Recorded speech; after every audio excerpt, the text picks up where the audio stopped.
Good morning. Morning. It is my great pleasure to introduce our first speaker of the day. Sophie Lewis has a bunch of degrees in English, politics, nature, society, and environmental policy, and a PhD in human geography. She's the author of many, many wonderful essays and articles, which I assume are available on her Patreon. Search for Repro Utopia. These articles and essays have been published in traditional academic journals like Science and Feminist Theory, and in alt-academic political theoretical publications including Salvage, Viewpoint, N+1, Blind Field, Red Pepper, that's a very partial list, as well as in venues like Boston Review, London Review of Books, and Dissent. She's the author of 3 books.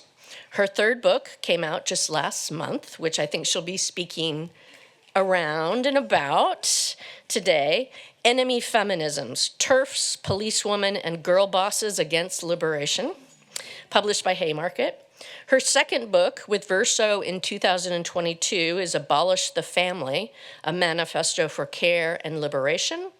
And then also with Verso, Full Surrogacy Now, Feminism Against the Family in 2019. Her next book project, rumor has it, and I think this is particularly heartening, will be on children's liberation. I know. The first book, Full Surrogacy Now, is particularly close to my heart as among my favorite books in Marxist feminist theory, one that I've taught many times and continue to learn from. The book makes a number of what I see as critically important interventions that involve taking seriously that pregnancy is work under capitalism.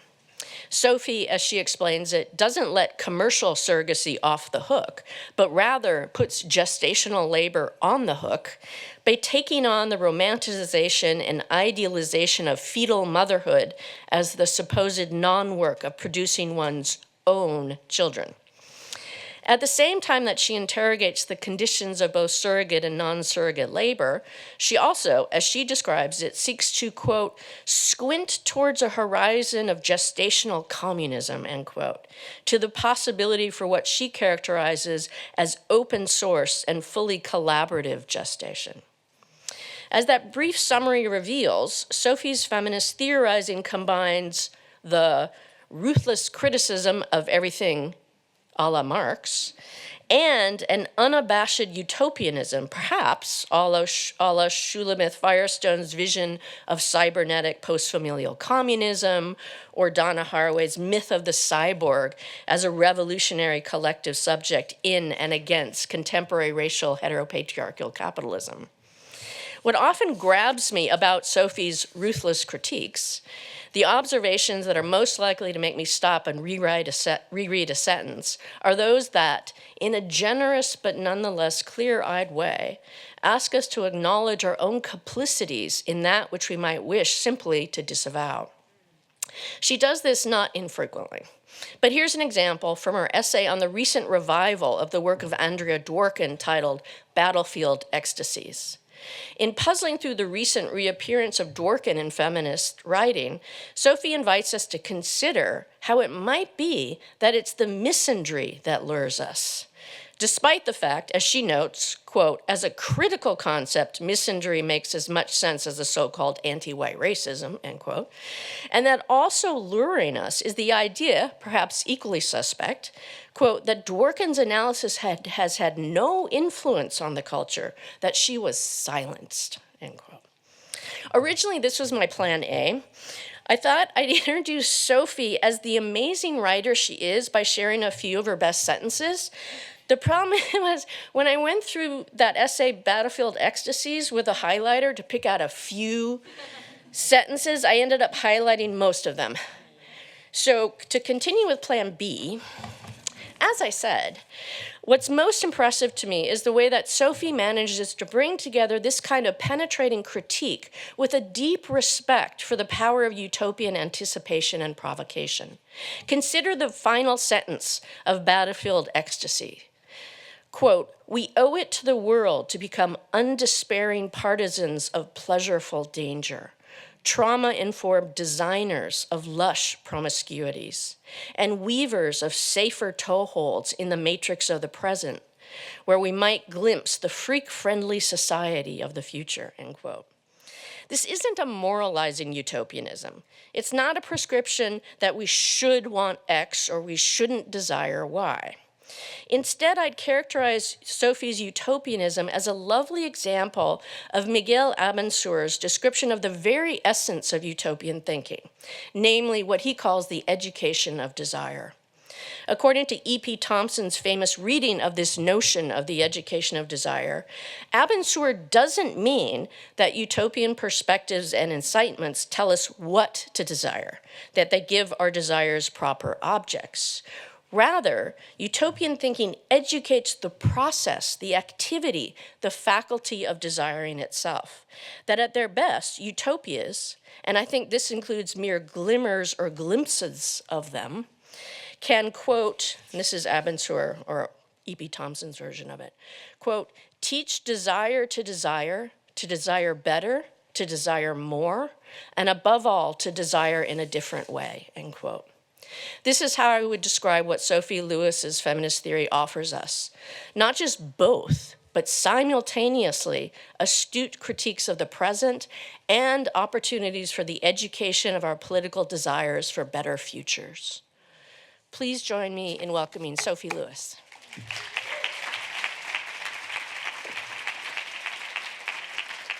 Thank you, Kathy.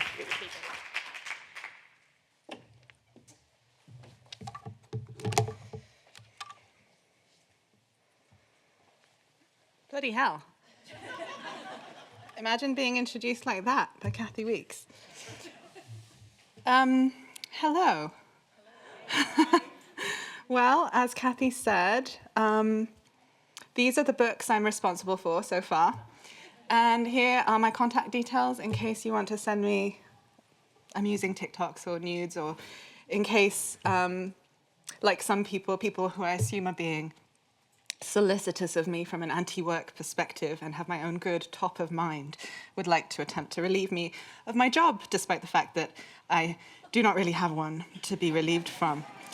By the way, the two in the middle are the same book, first published in 2019. It's just that the cover got redesigned when, to everybody's surprise, especially mine, people actually read it, and even read it somewhat widely, thus enabling me to lean out of academia completely and scrape together a living as a writer, whereupon the publicity department of the publishing house in question abruptly realized, I think, that it was a book not so much about quote-unquote surrogacy as a book expressing family abolition politics, hence the subtitle suddenly swallowing the cover, which is to say a book about care, communization, from the standpoint of what I call gestational labor, whether it is waged or unwaged. So family abolition or care, communization politics was the jumping off point. A purposively erased and yes, much forgotten feminist horizon that I then tried to help later clarify in the short sort of essay-length read text to the left in 2022.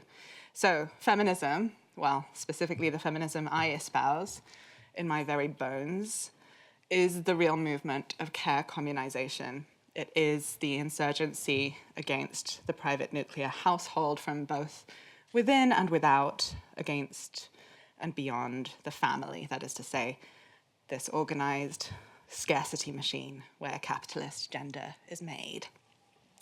Feminism against family, just like feminism against cisness, as the Marxist theorist Emma Heaney presents it to us, ought to be a redundancy. It ought to be, but it is not. I don't remember a time when it was not a good idea to focus on clarifying anti-fascism, but I'm extra glad that I've been asked here today by Jennifer Nash to speak about enemy feminisms specifically, because that means talking about anti-fascism, a neglected dimension of it. Else I wouldn't really know what to do with the responsibility of a podium in this vertiginously fascicizing conjuncture. My understanding is that I've been asked to ask today that we reflect on feminist fascisms and fascist feminisms and the consequences of an a priori rejection of the possibility of their existence. I'm asking then at this Feminist Theory Workshop that we entertain anew the facts and the histories of certain feminism's creative hand in planetary evils, by which I mean agentive responsibility, and I do not mean collusive with, instrumentalized by, confused into, weaponized by, in bed with, or even complicit in. To those of us who are left anti-capitalist feminists, I'm calling, in a sense, to tolerate sustained contemplation of our kinship with extremely unfriendly mutants co-formed in history's womb with our most treasured gender revolutionary traditions. Because the enemy feminist movements I present in my book are our mutant kin, spanning 2 centuries. They are Western women's rights militants who, in many cases, are not merely problematic or flawed, yet still lovable, provided the proper apologetic rap on the wrist is administered, as liberal culture has usually wanted to have it in the popular conversation around white feminism that peaked in 2021. Rather, some of them are or were exponents of an echt women's emancipationism that is deeply, even fascistly, opposed to collective human flourishing.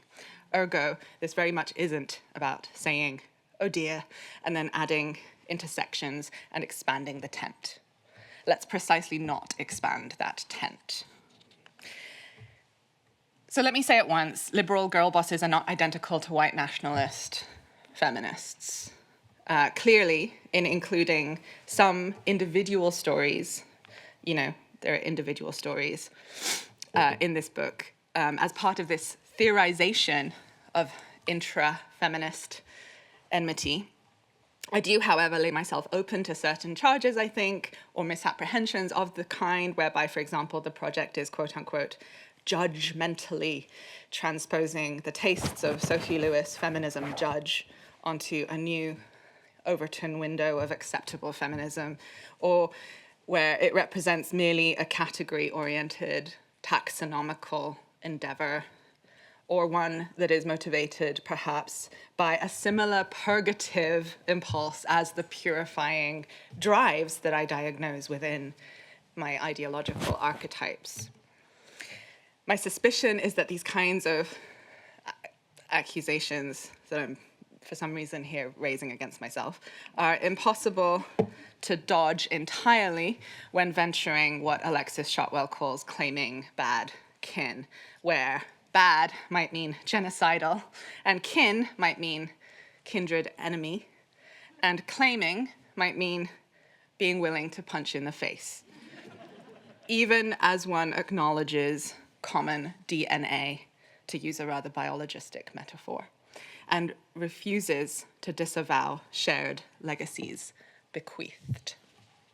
To practice enmity well, and when required, is the necessary counterweight to and even a necessary condition of holding on to one another as non-disposable comrades, disagreeing with one another carefully yet passionately, and distinguishing indeed between the vital everyday arts of persuasion-oriented dissensus and anti-fascist stoppage, right, where persuasion, importantly, has no place.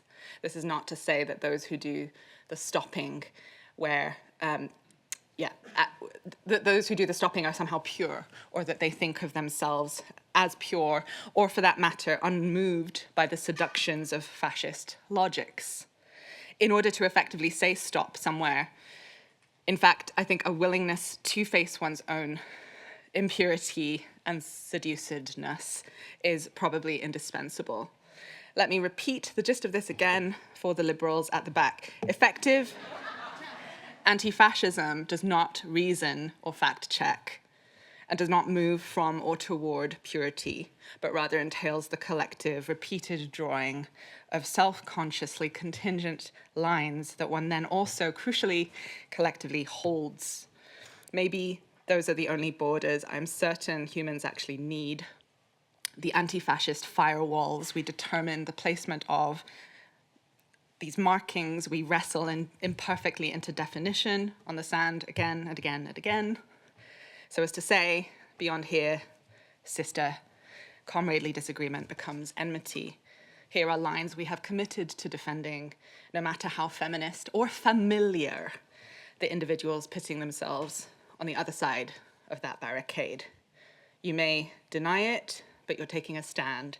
Let's hope you stop being a fascist tomorrow so that the important violence of that line defense does not have to escalate. The other main plea attached to these observations is that we acknowledge the erotics of the enemy, entertain the feminist appeal of their jouissance of cruelty, and mull on the reality of the seductions embedded in various, not always unsubstantive or materially unpersuasive offers past and present that fascistic formulations of the women's cause have made to their potential constituencies. The point of working through lineages of feminist fascism is not to depress or to shame us, and indeed, interestingly, I haven't been told once so far over the course of 20-odd gatherings that the effect of reading enemy feminisms, this bestiary or mini encyclopedia of enemies, was demobilizing or a downer. The point is, on the contrary, to invigorate anti-fascist strategy by making more palpable the urgent need right now for an erotics of feminist anti-fascism, while fascist feminisms hold out the pleasures of a kind of sexual nationalism, make sexuation great again, build the wall around the toilet stall, the gamete that signifies certified innocence. Then an anti-fascist feminism has to lure, compel, attract, please, and hold onto its partisans by finding ways to celebrate an eros of mutual interdependence, of porousness, of delicious uncertainty, perhaps, a pleasurable anti-ontological agnosticism that extends even to the question of who or what we are, what women are, and may become. Perhaps, I'm told, all of this could be informed by Gina B. Kim's Crip of Color conceptualization of freedom as interdependency, a suggestion for which I have Liz Alt to thank yesterday. Still, very much hot for amnio-technical, watery, transcorporeal skill and mess. And counterintuitive as it might seem, enemy feminisms remains very tied to abolish the family and full surrogacy now, as a love letter to feminism's wild, self-abolitionist, utopian undercommons, the ensemble of shadow feminisms we cannot necessarily read about, but that we can often kind of tell were there in the Saidiya Hartman sense explored yesterday, because canonical feminisms are so palpably, whether consciously or not, reacting against them.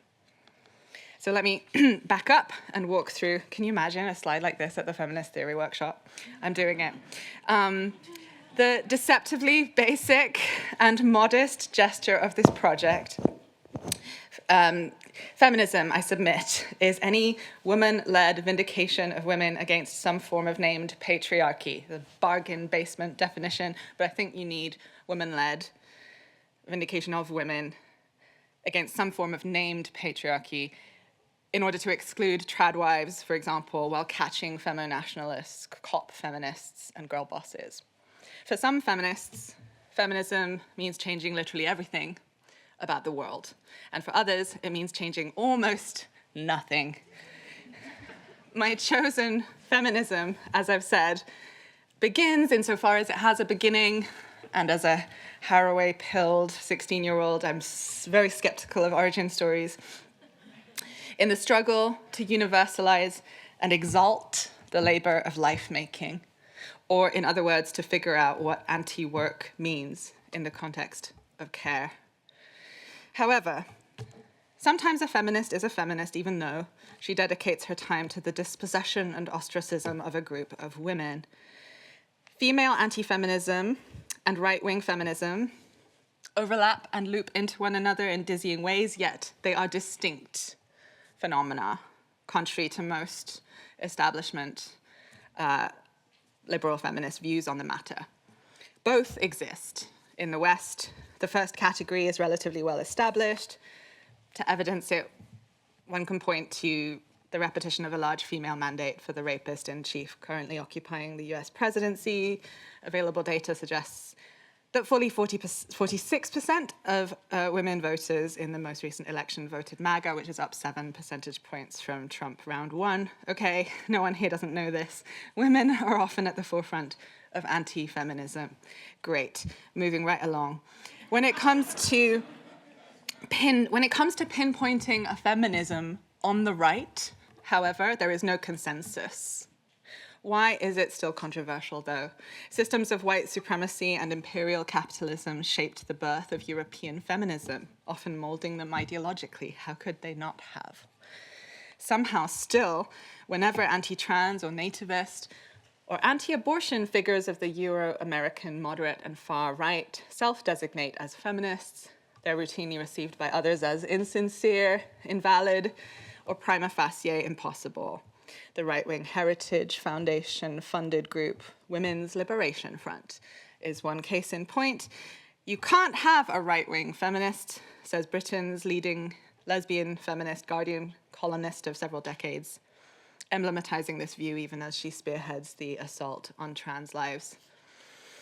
It is a sublimely ironic utterance coming from Julie Bindel, albeit she does describe herself as left. Anyway, this approach, the purgative approach, there's no such thing as an ex-feminist, obviously distinguishes itself from the other approach, with which you'll be familiar. One could call it the listicle approach, which seeks to applaud women for everything, as in add her to the feminist listicles, the first woman to do X, Y, or Z, and so on. And the latter approach's shortcomings are rather easy to see. But the purgative, i.e., that's not real feminism approach, also doesn't strictly work, despite its merits. And I do want to stress that it has merits. For one thing, when we proclaim that these so-called feminists do not speak for me, it is a valuable form of solidarity with the hardest hit victims of the groups in question. When we say, that's not feminism, we're letting the harmful pro-woman actors in question know that they are not our people, and we're letting their targets know that we have their back. So, for example, civilizing crusaders against the hijab aren't feminists. We affirm building our barricades around the term. Horror-phobic humanitarians aren't feminists. If you're a racist rape prosecutor like Linda Fairstein, New York's head of sex crimes in 1989, you aren't a real feminist. If you're a kink shamer, you're not a real feminist. Pro-life feminism, no such thing. Or as some wags have proposed, TERFs are not feminists, they are farts, feminism appropriating radical transphobes, haha. Sidebar, sometimes we're saying that's not feminism, and what we're saying is, regardless of whatever it is, it's bullshit. That's fine. A web search for the term not really feminism or similar will return up to over 100,000 results. Conversely, in my book, I offer a 200-year overview of cis-sexist, colonialist, nativist, white nationalist, horror-phobic, capitalist, eugenicist, carceral, and yes, even forced birth forms of Western women's rights activism, all of which I take seriously as feminisms, even as I insist that left anti-fascists must defeat them. Taking them seriously as self-described feminisms, I propose, is helpful. I'm not sure if I'm willing to say necessary. I think I'm saying helpful for understanding how to defeat them. I will hardly raise eyebrows here by asserting that feminist commitment is a sine qua non of any rigorous or principled anti-fascism. What may raise eyebrows, though, is the insistence that some articulations of women's rights can be and have been, as I've already said, fascisms. It's especially important to grasp this possibility, though, in the context of mass disillusionment with liberal feminism, such as we are witnessing now, amid various discursive exoduses from the scene of post-feminism or the catastrophic objective failure of liberal feminism, such as trad wifery and the femosphere and 4B, and I guess you could throw in Maha, fascist yoga, and all of that. Everywhere we see well-justified reflexes towards radicality in rejection of the received forms of feminist mobilization. For example, the variety represented by Kamala Harris, the COP feminist whose presidency I very much wish we were fighting today.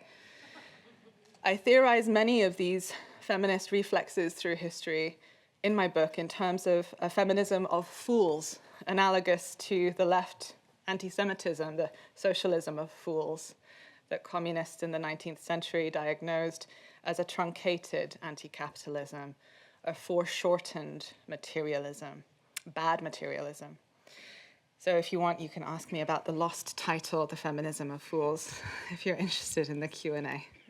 Evidently, in the absence of a collective, let alone revolutionary horizon, many of these post-liberal impulses collapse pretty readily into nihilistic, individualistic, edgily trad or misandrist separatist femo-pessimisms. However, the feminism of anti-transness has spread and mushroomed and gained pace like a pogrom. Today, as opposed to 6 years ago, it is no longer remotely surprising to magazine editors, for instance, never mind, to find self-described feminists at the forefront of policy making to deny gender-affirming healthcare or to make bathrooms and sports lockers cis-sexual at all costs in the name of women's rights. It sucks being a Cassandra. The Scholar, in 2019, the New York Times was like, what is the deal with Turf Island? And here we are. The scholar Sarah Franklin several years ago called turfism a kind of feminist Brexit.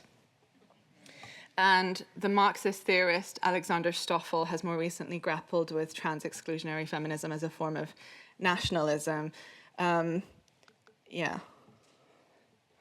Enemy Feminisms, I'm similarly using the concept of female sexual or cultural nationalism to describe the enemy feminism that intervenes in an attempt to restabilize, specifically to cis-sexualize ontologies of sex in the wake of care communizational feminist advances. And I also demonstrate that when it comes to mob-like zeal, spurring sisters in arms towards a purge of the unwoman, a chameleonic figure of fantasy who threatens to usurp, invade, or dishonor womanhood, we have been here before multiple times. And I think that historicizing method is useful, is clarifying. 50 years ago, in a moment of widening countercultural defeat in the US, a minority of cis-sexists, notably the group the Gutter Dykes, this will be a familiar story to so many people in this room, mounted a lynching-esque physical and ideological attack on one of the lesbian conference hosts and organizers in the women's liberation movement whom they knew to be a transsexual. I mean, she was one of the ones they knew to be a transsexual. She wasn't the only one.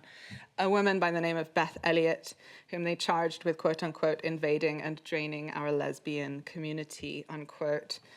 As a close look at the 1973 issue of Lesbian Tide readily reveals, by which I mean the issue that serves as a post-mortem of that infamous West Coast lesbian conference debacle, where Robin Morgan, in effect, attempted and failed to get Beth Elliott physically thrown out.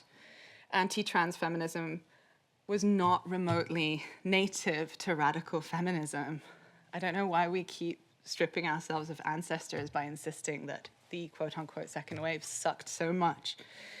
Far from inherent to the movement, turfism first arose as the counterinsurgent retort to sex radical utopianism, a pessimistic response to a gender and family abolitionist efflorescence that was generally welcoming to trans women and often aimed at the communization of care beyond the private household, as well as aspirationally things like the dissolution of the sex distinction itself and the generalization of something that feminist theorists like to refer to as transsexuality.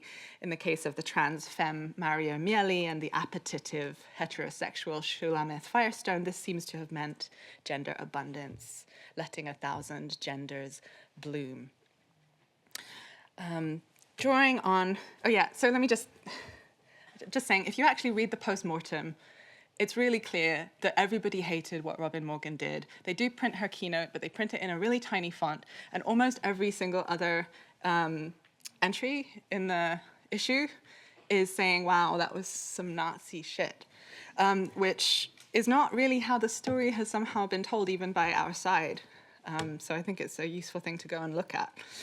Drawing on Alice Eccles' historical account of the fragmentation of the US women's liberation movement, I locate anti-trans feminism's origins in the swamping, as I say, of revolutionary feminism by female biological and cultural nationalism circa 1973, a reactionary development, albeit one still calling itself radical to this day.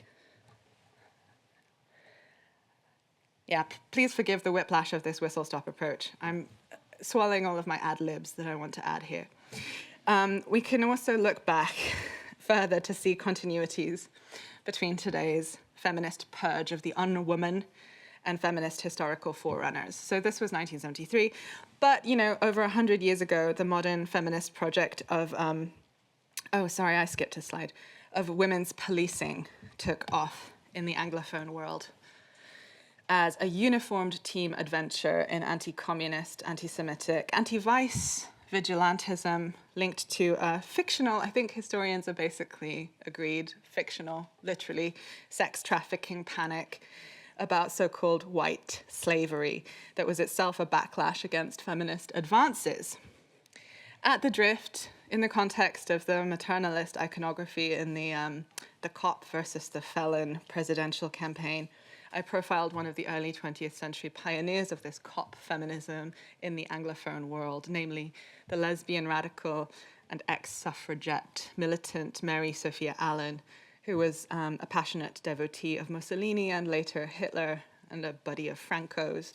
One riddle I propose we grapple with on this front is that of how cop feminism, the school of representational politics that champions a woman's touch in policing, which started off as a literally fascist initiative, became very much liberalism's policy, right? 100 years later. Not the Tories or the Republican parties.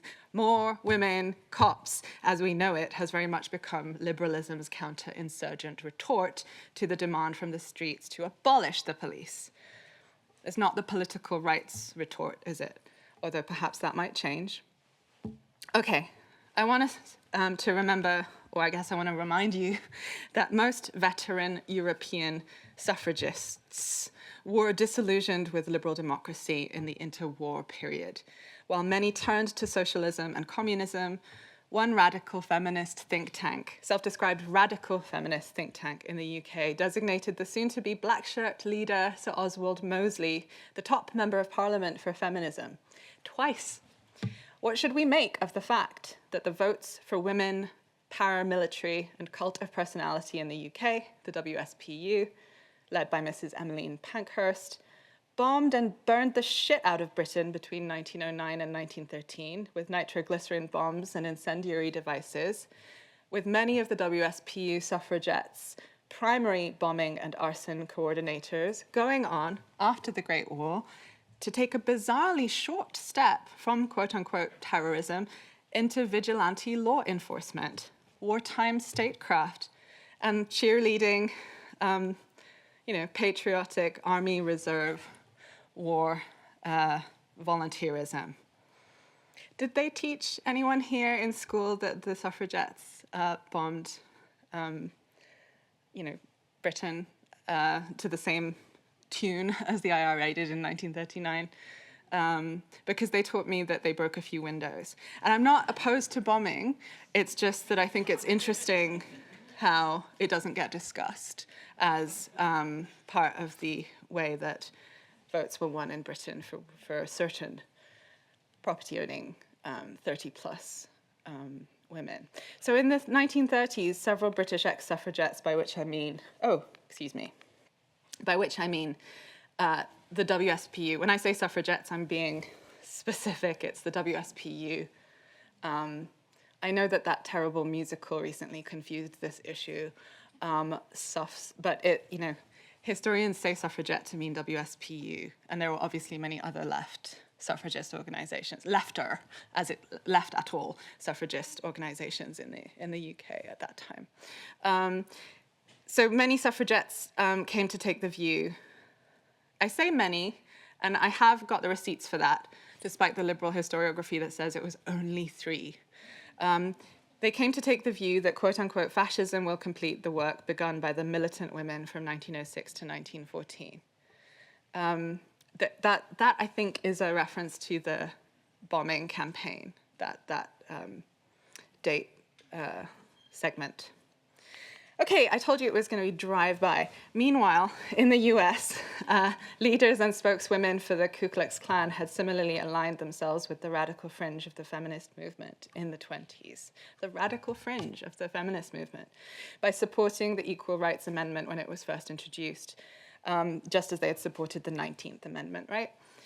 So whereas 50 years later, in the post-Jim Crow era, where amongst other things, fewer black women were disenfranchised thanks to the Voting Rights Act. And segregationist women famously in the South mobilized with Phyllis Schlafly to oppose feminism and the ERA. Back in the 20s, KKK feminism advocated for female access to divorce and child custody and berated, quote, the selfish man who insists that women's only place is in the home, unquote. And KKK feminism, by the way, is Linda Gordon's term. And if, like me initially, despite my enormous respect for Linda Gordon, who wrote about family abolition in 1970, you don't believe that a phrase like KKK feminism could possibly be warranted or justified in the historic record, think again.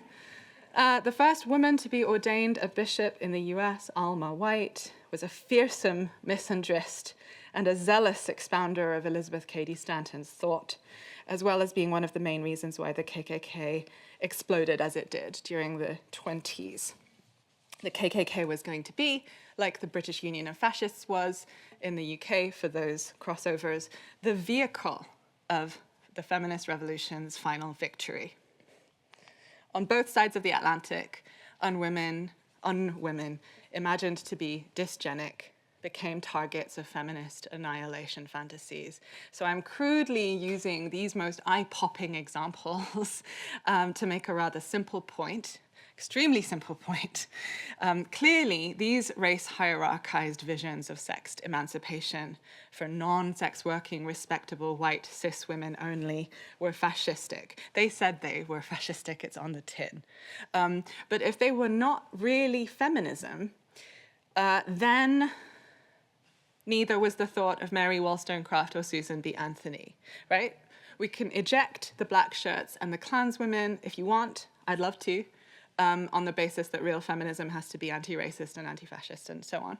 But if we do that, I don't see how we can keep Elizabeth Cady Stanton or Millicent Fawcett. Okay. Much contemporary thought disagrees, and it treats the buzz-cut, white hooded and black bloused examples and myriad others like them as non-feminisms, right? Implying that the fascist actors in question are so obviously contradictory in their commitments that their avowed feminism, here in scare quotes perhaps, must be necessarily false, in bad faith, trolling, or simply mistaken in referring to itself as such. So our starting point, their starting point is often the presupposition that fascist feminism is an oxymoron. So at most we find, or set out to find, fascist femininities. And here notice the British Union of Fascists is the agentive party in the interwar estuary that formed between suffragettism and fascism. They stole the women, I guess. Or at minimum, the women checked their feminism at the door. Even though they said that, on the contrary, their feminism intensified when they substituted Sir Mosley for Mrs. P. I want to once again underline the discrepancy here in liberalism's approaches to different, shall we say, grades of racism. The imperialist and white supremacist aspects, of canonical liberal legacies can, as we've seen, be admitted to and apologized for, albeit with some degree of kicking and screaming. without calling into question their status within feminism, or for that matter, feminism's integrity. The literary world has been willing to talk about, indeed sometimes has taken a weird self-castigating pleasure, perhaps, in airing the sins of the suffrage foremothers, never doubting for a moment that the feminism in question can be separated from the, say, racism without losing its core shape. Feminism for us, after all, is a word that inherently means good. Good. We're attached to it as a good object in the Berlantian sense. So some of our heroines were, quote unquote, of their time, says liberal culture, conveniently ignoring that those same times also contained revolutionary anti-racism and anti-colonial struggles and so on. Wasn't Wollstonecraft writing shortly after the outbreak of the Haitian Revolution? God damn it. So then was the feminism of maroon Haitians not of its time?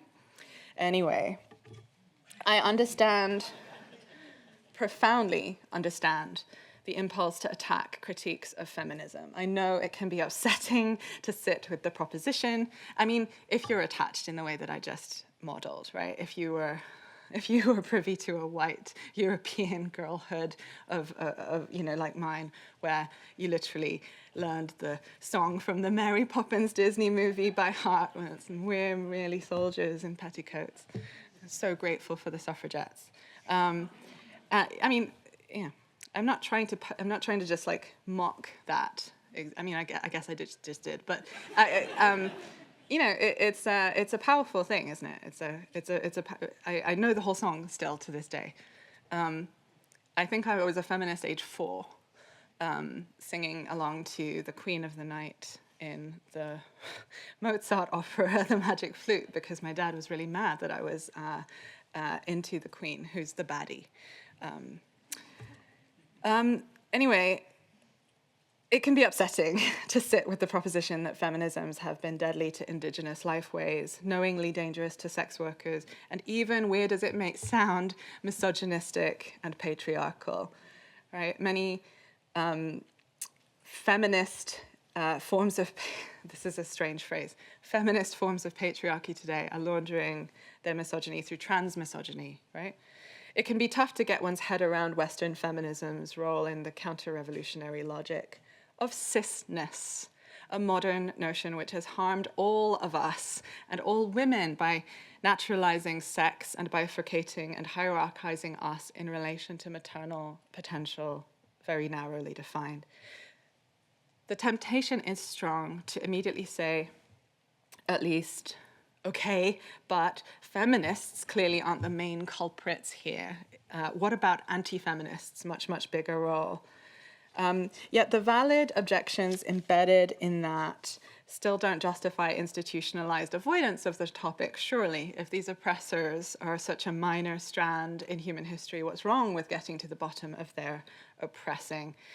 So I've mentioned already that the past decades saw a welcome attempt to reckon with white feminism. And although the question, ain't I a woman, and what you mean we, white girl, have roiled organized Western womanhood since at least 1851, the putative whiteness of some feminisms has received a greater level of scrutiny of late, picking up pace in 2013, before seemingly peaking in 2021. And spurred by books from Europe, Australia, and North America by Ruby Hamad and Mickey Kendall and Jessie Daniels, Rafia Zakaria and Kyla Schuller, among others. Serene Kader's Faux Feminism is much more recent, just came out. I'm really looking forward to being in dialogue with her later this month. Clearly, there's a sort of presentational difference there, but I think we overlap a lot. She's saying faux feminism, I'm saying real feminism. But I think, despite that, we have a lot of the same points. From the hashtag solidarity is for white women to the critique of some feminists' reception of the Karen meme as a slur, the global north finally witnessed a prolonged debate on the subject of what Jessie Daniels calls nice white ladies, some of whom aren't white, interestingly. This afforded many of us new insights into the racializing effects, often conceptualized as exclusions, whether witting or not, which is not, I think, the best framing, of contemporary and historic activism. And in so doing, this conversation has equipped many with intersectional tools and heuristics designed to broaden the base of future movement. Hooray. Inevitably, some parts of the media reception of these race-critical ideas betrayed a desire to sidestep a deeper reckoning with the anti-liberatory freight of certain kinds of pro-woman politics. The Observer thought that the bigger injury was making, quote, well-meaning but imperfect people feel terrible about themselves, unquote, while the New York Times focused on the theory that internal criticisms of the Women's March, which were, of course, about Palestine, are being fueled by Russia. Elsewhere, the term white feminism is scorned outright as a tool to dismiss second-wave feminists, quote unquote.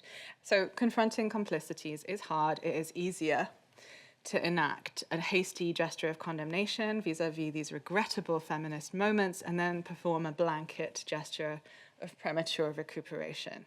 Mistakes were made, and that was really bad, but feminism is still good, which means that feminists are never the real enemy.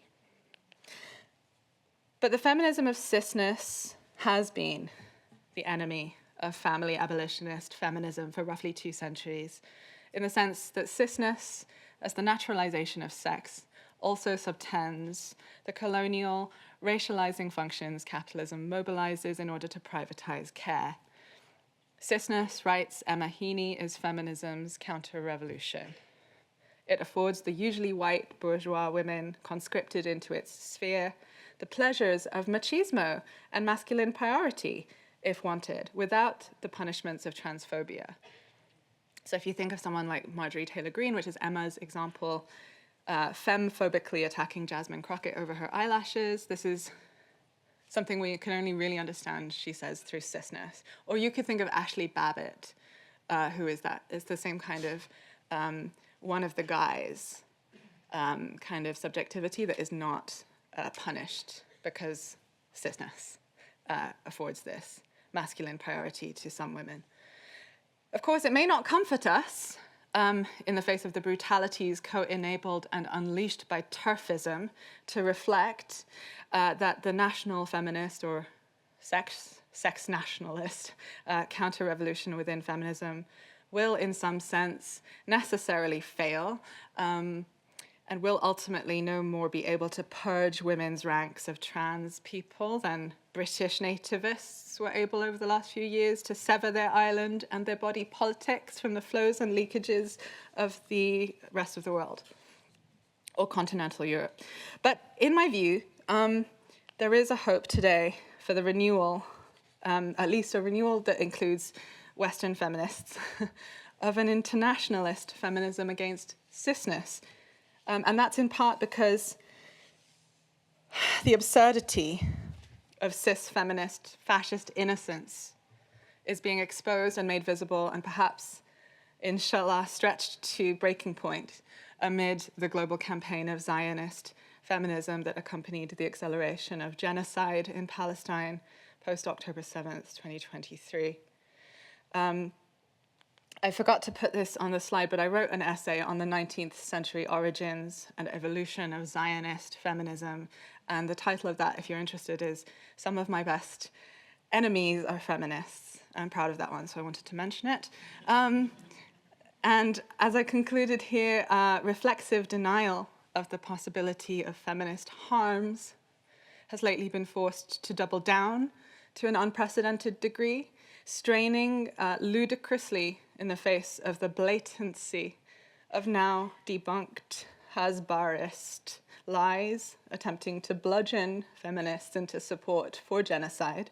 For instance, in the Times' totally debunked Screams Without Words expose concerning the quote-unquote systematic rapes and entirely fabricated infant decapitations supposedly perpetrated on Israelis by the resistance in Gaza on October 7th, and perpetrated, moreover, according to one Jerusalem Post columnist who appeared to be in all seriousness, because they hate feminism.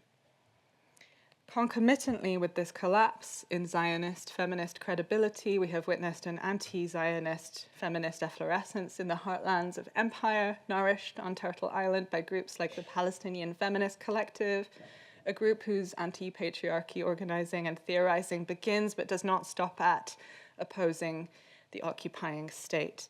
And it's been widely noted that trans militants have been at the forefront of Gaza solidarity protests, possibly because, as the US-based Transgender Law Center argues, trans liberation, as opposed to transliberalism, is inherently anti-colonial and inseparable from the struggle for Palestinian freedom, unquote.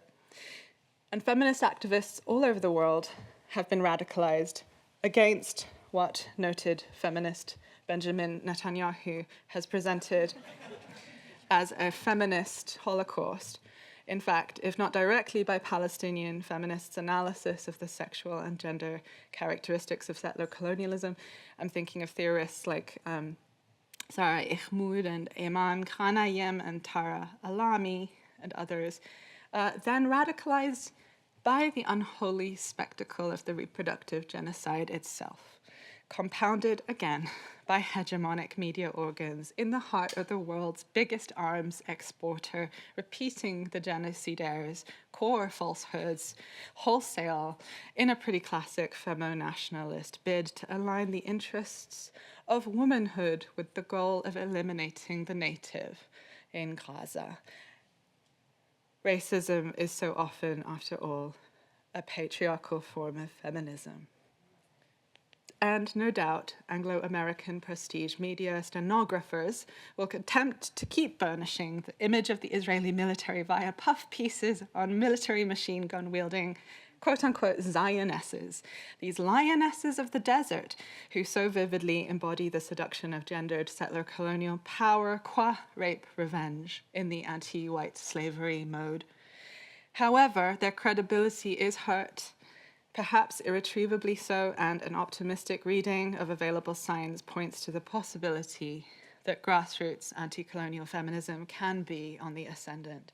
And one could point to the multinational feminist call to strike for Gaza, and one could point to Ni Una Menos, the anti-femicide insurgency in South America with its many trans feminist copycats around the world, or to the Kurdish invading socialist society known as genealogy under the banner of Jin Jian Azadi, Women, Life, Freedom, in autonomous North and East Syria. And I personally also felt hopefulness in response to the small trans-feminist international platform issuing from Greece. But in truth, listing examples seems really silly because feminism is in a golden age at both the theoretic and practical level. And the collective song of revolutionary feminism is actually to be heard everywhere, wherever people are maintaining DIY estrogen collectives and disability liberationist communes, abortion provision networks, transformative justice teams, prison abolitionist care projects, or anything that is attempting to erode for all the tyrannies of wage, of state, of market. And feminism lives. It doesn't need me or I think anyone in this room to tell it what to do. It's doing it, even if a certain kind of high left literary opinion is incapable of seeing it and insists instead on declaring feminism right now as incredibly boring or cringe and unthrilling, to use the word of the New Left Review blog. Because the speaker is training her eyes exclusively on the worst elements while simultaneously identifying with them and failing to see herself in the myriad active scenes of feminism's actual crip, abolitionist, trans, and youth liberationist becoming. And in order to get better at recognizing comrades, we have to get better at practicing enmity, even where feminists are concerned. We didn't choose the fact of enemy feminisms. Feminisms have been each other's enemies, at least ever since the supposed mother of Anglophone feminism said that feminism was about endowing mother with rational and proprietary authority over her children and therefore over the nation's imperial future. while the person who invented the word feminism, supposedly, some years later, despite also being a colonial thinker, defined it as literally the opposite of that. Feminism for Charles Fourier is the insurgency that frees women and children from the private nuclear household. There can be no univocal progressive project, I submit, built on the foundation of a concept as unstable, as contradictory, and volatile as gender. Gender is a clusterfuck. You can sincerely build things on top of it to emancipate it that are not just different, but literally opposites or enemies. So rather than call some of the projects built emancipationistly on top of gender as fake, confused, or mistaken, I'm suggesting real feminisms can be really feminist and really responsible for history, and really evil. We didn't choose the enmity, as I say, but we can choose it, and I think we should. And to say so is an epistemically feminist move, I think. Feminism is no bit player, but a historic force, formidable enough to have got lots of blood on its hands. I shall mention on this point that it is deeply worrying to me right now, amidst what is objectively this catastrophic failure of liberal feminism, that we're witnessing a now 6-year-long revival of Andrea Dworkin's thought. There are so many people from the 70s that we could revive. Who would you like to revive? There's June Jordan, there's Amber Holliball, there's Pat Parker. There are so many awesome people. I don't know. Let's do a Leopoldina Fortunati revival or something. One of Dworkin's central insistences was that women bear no responsibility for history whatsoever. And her magnum opus, Scapegoat, The Jews, Israel, and Women's Liberation, which is curiously not included in any of the remembrances or anthologies, for that matter, or the biopic. Actually, there are 2 biopics now. It proposes, on the basis of this rather, I think, fascistic, extinction-phobic construction of female innocence with regard to history, that feminism's only hope lies in a speculative enterprise she describes as Israel for women, or an Israel of women, i.e. a sex-based Zionist land and army settlement initiative, I'm serious, whereby women would create a female supremacist modeled on what she calls the Jewish Liberation Project, Jewish supremacy, and perhaps a man-free territory modeled on the genocidal and apartheid practices of actual Israel, which she is capable, because she's smart, of seeing and describing. And they're bad, she admits, these apartheid and pogromistic practices by people who have been pogromed. But they are justified, she concludes, in the way that a woman killing her rapist is justified. And I am deeply unimpressed by ambient calls around this Dworkin revival that constantly seem to circulate, especially in academia, for a reconciliation in the sex wars. No.